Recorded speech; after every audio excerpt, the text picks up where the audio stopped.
Yan yung himas ng kanyang ulo. Hindi siya mapalagay sa kanyang ulo. Okay? Victor Nere o Gabi Concepcion? Gabi Concepcion. Gabi Concepcion talaga. Ayaw niya kay Victor Nere, mga kababayan. Victor Neri karot kung Gabi Concepcion. Dalawa? Hindi Gabi Concepcion kung Victor Neri. Ayos. Ayun, dalawa sila. Dalawa sila. Pero, Nida o Mayla? Sinabi mo sa akin yan. Ni Mailam. Mayla. Kan ni Mailam. Di sinabi mo sa akin, yung ex mo si Mayla. Ngayon, nililigaw mo si Ate Nida. Pili ka. Mayla o si Nida? Ni Mailam.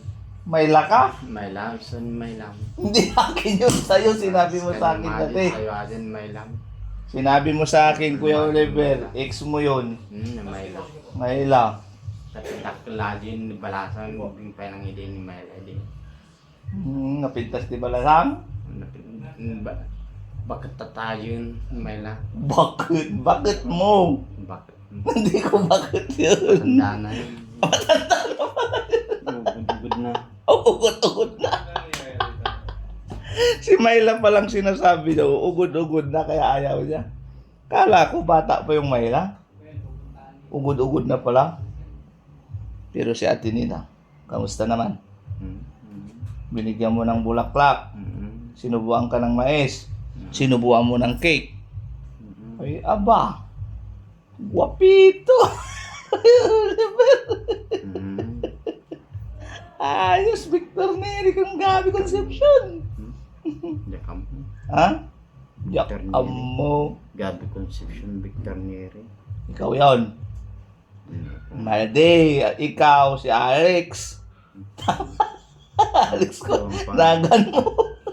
Hindi kasi Gabi Concepcion, nagan mo. Alex, tubong manwa. Tama? Buti alam mo. Di ba? Yan mga kababayan, bago tayo umalis, nagkukulitan kami ni Kuya Oliver. Sama ako. Ano, sabihin mo dito, wag ka diyang Puntahan ninyo. sa vlog. Gusto mo na sumama sa amin.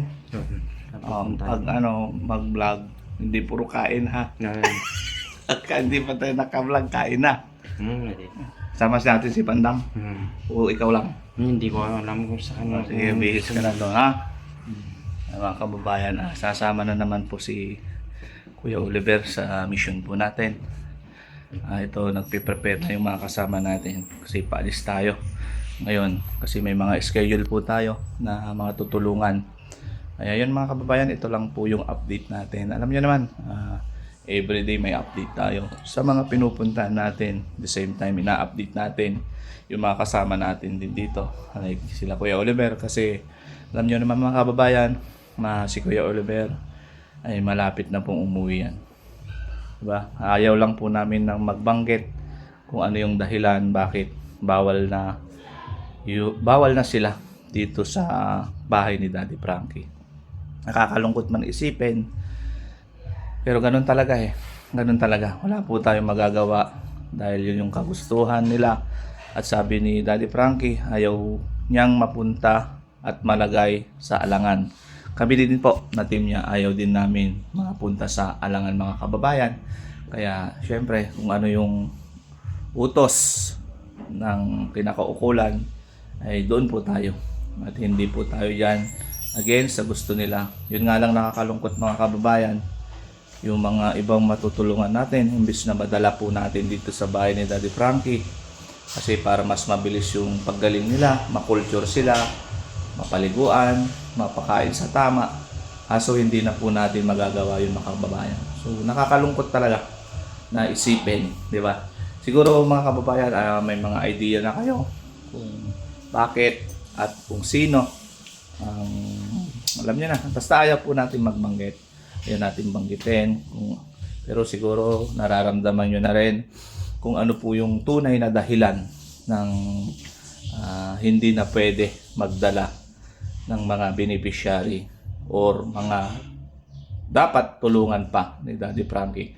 Siguro house to house tayo, pero pag malalayo, hindi na po natin basta-basta madadala sa mga dalubhasa Kasi siyempre pupuntahan pa natin tapos iuuwi. Unlike pag nandito sila mula dito sa bahay ni Daddy Frankie, pag dinala natin yan sa mga dalubhasa, ganun lang yung routine. Pero sa ngayon parang napakahirap kasi pag malayo po sila, pupuntahan natin, iuwi na naman. Ang hirap. Pero si Daddy Frankie na po yung bahala dyan kung ano po yung dapat gawin at na makakabuting gawin para hindi maputol yung pagtulong natin, pagtulong ni Daddy Frankie sa mga kagaya nila Kuya Oliver at sa iba pa, no?